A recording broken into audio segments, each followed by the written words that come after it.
What's up, Wizards? It is Deb from The Place. You are joining us live on twitch.tv, or maybe you're watching us on YouTube. That's fine, too. There's nothing but love here for you, baby. We got some Final Fantasy previews today, and not too many to look at. But as usual, there's always some interesting cards, and I like to cover every single card for standard that I possibly can. So let's go ahead and dive in right here. We got a couple other things we're covering on stream tonight, but I definitely want to get to today's cards first. So let's start with the commons here, and I think we'll begin with Paladin's Arms. Now, this is 2 and a white. Let me F11. There we go. It's 2 and a white for an equipment that equips for 4, but it has job select like most of the equipment in this set. Equipped creature gets +2/+1, has ward 1, and is a knight in addition to its other types. You see why we're starting the night with this guy right here. So 3 mana, 3/2 ward 1 with, as usual, an incredibly high equip cost on most of these job select things. Not all, but some. So I'm not really seeing this being very great, but I will say there's a limited equipment stack cooking up, and ward is always, welcome on your equipped guys for sure. It's not hexproof, but it helps. And again, in limited, I think this is a nice common pickup if you're drafting specifically the equipment stack and you get the right rares to carry it. So, got to give it some credit there, but not a great Magic card. So I'm just going to keep it moving to Auron's Inspiration. So really cool story moment here. 3 mana, 2 and a white for an instant. Attacking creatures get +2/+0 till end of turn. That seems like something you guys know I like, but it also has flashback for 2 and 2 white. So a Burn Bright in white. It's literally just Burn Bright. But you can flash it back. So I'm kind of obligated to like this because as a meme at this point, I think I just really like any variant on Burn Bright, but especially in a white deck, especially in a tokens deck, I could see this actually being kind of fun in a budget way, like maybe we'll build mono white tokens or mono white rabbits or green white rabbits or something like that and try to make this work. But ultimately, I'm not sure that it's quite where it needs to be. But in your again, in your limited aggro deck, being able to cast this card twice might actually be a really big deal. If it doesn't get the job done the first time, it might get the job done the second time. And there's actually an interesting thing you can do with it to where you leave it up on turn 3, let your opponent attack in, kill some of their dudes with your newly buffed guys, and then just flash it back on the next turn, get in, the ultimate punishment for their trying to come in on you. So there's some cool lines with the card in limited, but ultimately it's just a Burn Bright variant, which I hate. It pains me to say that because I love Burn Bright so much and basically any version of it. I think it's an underrated effect for 3 mana, but this just, it won't see play outside of one stream we might do with it, right? But again, I just want to point out, it makes me cry. But just because it makes me cry does not make it a good Magic card. Next is Galuf's Final Act from Final Fantasy V. This is 1 and a green for an instant. Until end of turn, target creature gets +1/+0 and gains. When this creature dies, put a number of +1/+1 counters equal to its power on up to 1 target creature. So I think this is really situational. Right? I'm not too super sure, but I think most of the time, if my opponent is targeting one of my guys with a removal spell, I would rather just play Snakeskin Veil. Right? Something like that, Blossoming Defense, Tyvar's Stand, something that saves my guy. But, in a +1/+1 counters deck, then maybe this does a thing. Maybe if it if it targets your, what is it, Kyrion Beastmaster? Am I getting the name of the card right? The guy that he's 2 mana. And when he leaves the battlefield, he gives his counters to something. We've got a few creatures with that effect. When they leave the battlefield, they give their counters to something. And so you could kind of double up on +1/+1 counters this way in your counter deck, but I'm not sure that it's ever going to be necessarily worth the slot. This is a combat trick that allows your creature to trade in combat and still keep its power on the table. And I think that's probably where it's best, is in limited, as exactly that combat trick, especially with a creature that can come back in some way or another, and there's a few in this set that can do that. So I don't know, I think it combos somewhat well in limited with some cards that we've seen, but for the most part, I just think that in constructed formats, you're better served with a card that just saves your creature for less mana. You know what I mean? I remember this moment. Yeah, I remember this moment too. Final Fantasy V is an underrated game. It really is. Job class system and all that is really sick, dude. That was the first Final Fantasy where you could turn basically any of your characters into whatever you wanted. And that's dope. Super dope. You can make all your guys blue mages and try like the challenge that way. It was just what a cool game. But next is, as we roll into the good uncommons and stuff today, we'll look at Capital City. A land, it's a town. It taps 4 colorless, or you can pay 1 and tap it for a mana of any color. Or you can just cycle it for 2. Solid. It's just a solid land, man. I like cycling lands like a good bit. This could go well in like a colorless matters deck or something. Again, I'm not sure that you're going to play it, but we played colorless matters on stream, once per season or so, once every other season, the whole time we've been streaming. And you find that often you do need a land that can make, a mana of color for you. And this can help you do that while also just cycling away when you don't need it. I think cycling on a land is always undervalued. Just underrated, So wanted to point the card out. I don't think it's anything necessarily special, but it does come into play untapped and cycle when you need it to. And that's always great. It's strictly better blasted landscape. Yeah, literally. It just is. That's actually a really good point. It just is blasted landscape from like Urza's Saga, but better. And it's got a land type too, it's kind of a lot to be said about that because people play blasted landscape or did from time to time, So does 5 color good stuff run one? I don't think so. Especially with the new City of Brass in standard. I just don't know that it needs to, But yeah, as Kringle points out in chat here, cycling 2 is better than we usually get. Yeah, cycling a land usually costs 3. So I'll take it, man. I'll take it.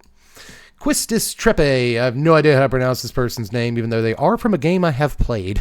But Quistis is a 3 mana, 2 and a blue for a 2/2 legendary human wizard with blue magic.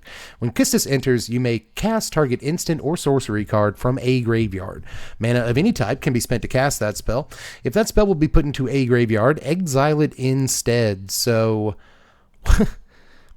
is this, hold on, let me see something here. Is this just a slightly better Halo Forager? Is that what this is? When this enters the battlefield, you may pay X. When you do, you may cast target instant or sorcery card with mana value X from a graveyard without paying its mana cost. If that spell will be put into a graveyard, exile it instead. It's just a slightly easier to cast Halo Forager that doesn't have flying or 3 power. So the reason I bring that up is because I've seen a lot of people kind of like freaking out about this card and calling it Snapcaster Mage. We see too many variants on Snapcaster Mage to be impressed by this one. I hate to say it. And I was a fan of Halo Forager. We actually resolved Halo Forager a bunch of times on stream while it was in standard. You guys remember. Chat remembers. And honestly, I felt like Halo Forager was a fine card. And maybe a slightly easier to cast one that fits into, more than just Dimir decks, right? It can go in your Azorius deck or something. Maybe there's something to be said for that. But ultimately, I'm just not like super impressed by it. You know what I mean? Yeah, graveyard removal, that is. Yeah. Is Yoda in chat? Graveyard removal, that is. It's like, yes, it is, Yods. In fact, it is. But still, so was Halo Forager, you know what I mean? That card says a graveyard on it too. So yeah, she should have flash. She should, even like when you consider flavor purpose, like she could have flash, right? But if she had flash, she would just be Snapcaster at 1 mana more that can target any graveyard. Like that ain't too bad whatsoever. But I think it would still be fair. I think Snapcaster at 1 mana more, 50% more for Snapcaster is not so bad. I don't think it's like too oppressive or powerful or anything, but this isn't even that. This doesn't even have the flash, but I don't know. Maybe somebody will be a fan. But I don't think it's that powerful, to be honest. And legendary, right? Does Forager target? This does. I mean, why wouldn't? Yeah, it's got to, right? Well, it is worded weird, right? But I think it does. Going back to Halo Forager again. Never thought I'd do that. Yeah, target. You may cast target instant or sorcery in a graveyard without paying its mana cost. This is, it's a very, very, very similar card. Extremely similar. And I just, it's more similar to Halo Forager than it is to Snapcaster Mage. Right? So we'll move on to Realm Sketching here. One of my favorite characters in FF6. This is 4 mana, 2 and 2 blue for a sorcery. Create a token that's a copy of target artifact, creature, or land. If you look on the speedrunning forums and just the general advice forums for FF6, a lot of people tell you that Realm is a useless character. That is ridiculous. It's poppycock. First of all, she's one of the better spellcasters in the entire game. She has a naturally high magic stat, but she also has a naturally high speed stat, which is a really good combination. People don't know what they're talking about. Anyway, the actual function of this card is not too bad, man. It's a 4-mana clone that can copy a land. Do you understand? Yeah, the people in chat, Majra Mengetsu, shout out to you, saying, mono blue ramp, let's go. It only costs 4 mana. But it's not bad ramp when you consider that it can target any land on the entire table. It doesn't have to be a land you control. It can target your opponent's Cradle, your opponent's Nykthos, your opponent's, Cabal Coffers, if that's a thing you'd want to be doing. Probably not. But anyway, it can copy your opponent's Dark Depths, It can copy an opponent's Glacial Chasm. Like, there's so much that this can do in Commander, but even in Standard, it can copy like a 3-mana producing land. It can copy a Surveil land, and you get not only a dual land, but a Surveil, because it does get an ETB trigger. That's pretty sick. So yeah, mono blue ramp that will sometimes, copy a Fountain Port, copy a Mirax, and that's not bad either. Probably not going to use it in that function. A mono blue deck doesn't want to tap out on turn 4 to ramp, not usually. And if you're like trying to ramp, you just play green too, blue green or whatever. You just ramp that way with the good ramp cards. But there are times when you'll have like a perfect land target to hit with this, and you'll use it on that. And I think especially in Commander that'll be true. But being able to target artifacts is also slick. This could work out in Simulacrum synthesizer decks, because you synthesizer on 3, and then on 4 you realm sketch your own synthesizer. Look at that, a 3-drop artifact came into play, you get a golem, right? So this could copy not only that, but some other stuff. I think Nexus of Becoming is legendary, if I'm not mistaken, but I may be mistaken. But there are other artifacts obviously in that deck for this to copy, and you could even have it copy like an Unstable Glyph Bridge and get another sweeper effect if you want it. There's just so much for this to do in that particular deck. But the fact that it can copy a creature means that you can just copy a golem in that deck, right? But in any deck you can copy a creature. Like, this is just clone on the floor, like at its lowest point. This is just clone, but it has so much more to do than that. This is a nifty uncommon. Really, really nifty uncommon. Your Caves deck, now you're thinking with your noodle. Yeah, copy a Cave, get it going, right? I mean, like, it's stuff like that. That's what I'm looking for. And Field of the Dead, that's a great, Rio Madman. Field would be a great target to copy with this, actually. Oh my God. Copy Field, play Archaeomancer, get back Realm Sketching, copy Field. Oh my God. Stop. That could actually be repulsive. So yeah, I like this card a good bit. I think it's maybe the best lower rarity card of the day. Maybe the best lower rarity card of the day, but that's because we also saw Self-Destruct. I look at this as an almost strictly better fling. It's not strictly better. It's not. I think that we're using that term wrong, or I am here. But this card is very good. This card is extremely good. Yeah, this is the people in chat like, yo, this card is crazy. 2 mana, 1 and a red for an instant. Target creature you control deals X damage to any other target and X damage to itself, where X is its power. So, as people in chat are already pointing out here, Gojiki has pointed it out. You can just target Screaming Nemesis with this. And you can do it. If your opponent's got like a go for the throat on the stack targeting Nemesis, you can just self-destruct your Nemesis. And that's pretty sick. You can blow up one of your opponent's creatures and deal 3 to your opponent because, Nemesis was dealt damage. So that's nasty. Nasty stuff, dude. But it just is a fling in a lot of ways that doesn't necessarily kill the creature. If the creature has a higher toughness than power, it won't die. I think that can matter in a ton of situations, So obviously, there's already a deck that plays, the adventure half of a card to fling their mice at you, or fling their Screaming Nemesis, or fling whatever, you know what I mean? Heartfire Hero. Why couldn't I come up with the name of the card? I see it every day. I see it in my nightmares, but they fling their Heartfire Hero at you already. Self-Destruct could put them in a situation where, they could either do a play like fling their Heartfire Hero, fling their Screaming Nemesis at you, or You know, they could always cast a pump spell that makes their creatures, you know, slightly bigger on the butt end, and then cast self-destruct to keep their creature around but still deal a bunch of damage to you. I just think it's a really flexible fling effect that we haven't really seen before. And if you have Screaming Nemesis or Boros Reckoner or any creature like that, then suddenly this is a ridiculous card. So, whew.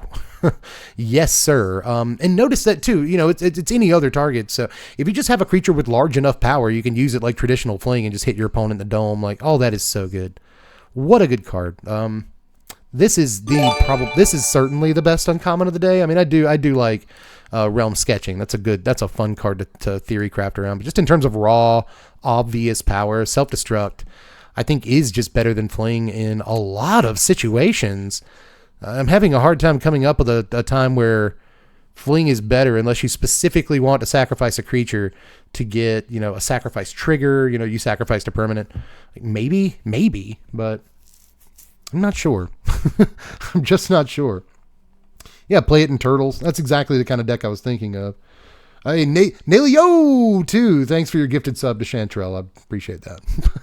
We'll move on into the rares here. There's only a few of them today, but they're noteworthy. I don't know if any of them are actually better than Self-Destruct. But next is Triple Triad. This is 3 and 3 red, so 6 mana for an enchantment. At the beginning of your upkeep, each player exiles the top card of their library. Until end of turn, you may play the card you own exiled this way and each other card exiled this way with lesser mana value than it without paying their mana costs. So they really tried to butt freak the Triple Triad flavor into what this card actually does. But what they've succeeded in doing is making an unplayable enchantment. You know what I mean? In a lot of ways. Not playable in Standard at all. A 6 mana that doesn't do anything on the turn that you play it. You have to wait until your next upkeep for it to do anything. It only exiles 1 extra card, you know. But I guess it is, you're technically drawing 2 extra cards a turn in a game of 1v1 once you have this in play. So, cool.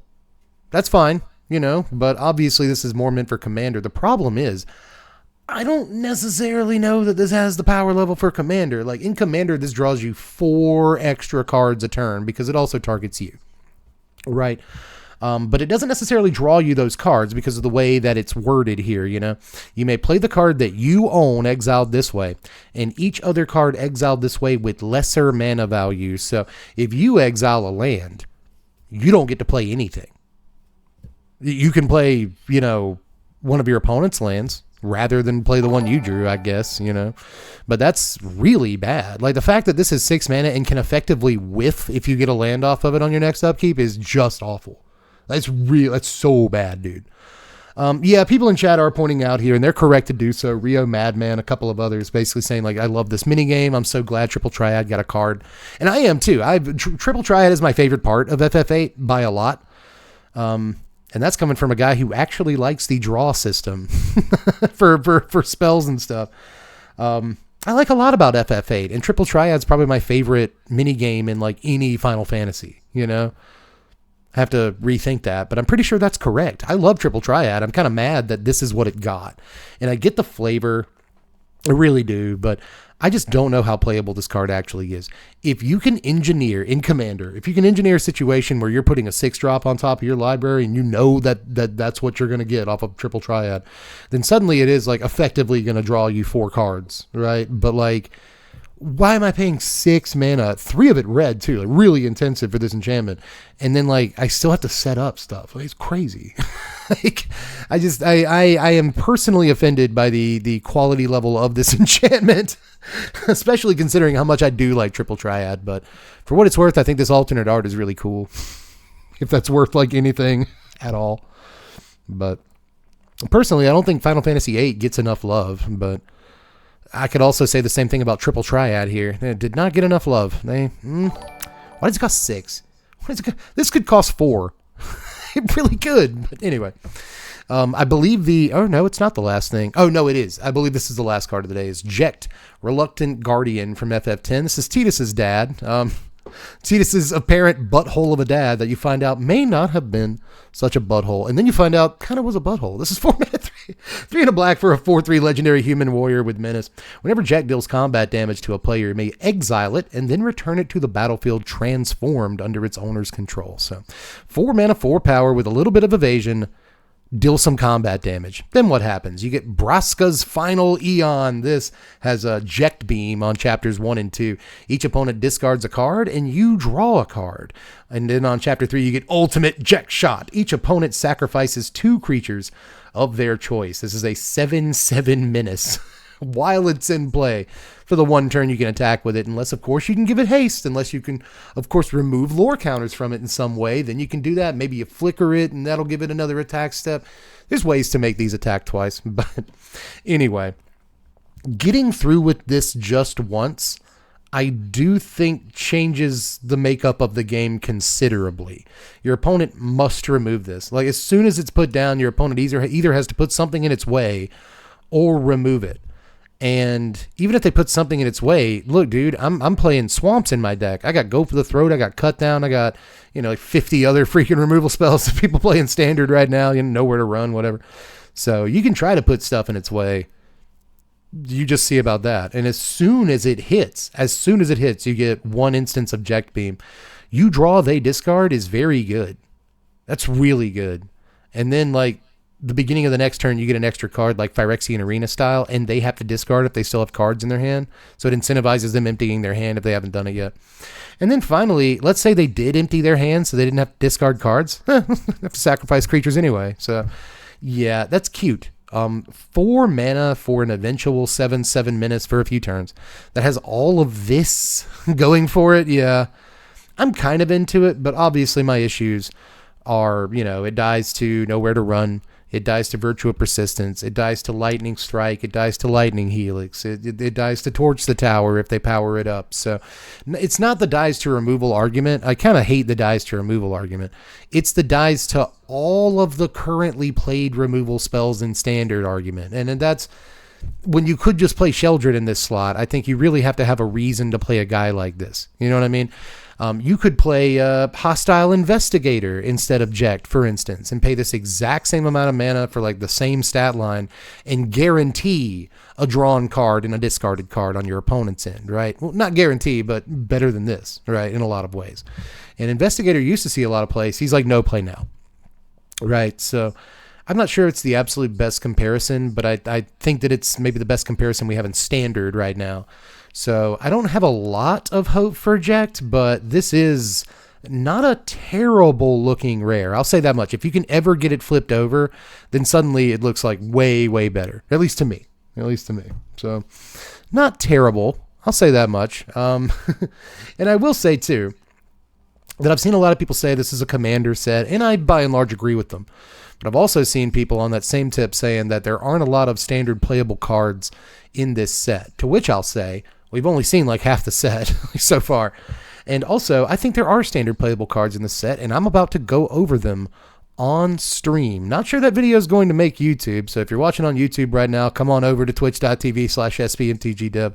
Load up the VOD for this stream. You can see what cards I think are playable in standard. You can disagree with me if you want to, but for now, we are done looking at cards from today.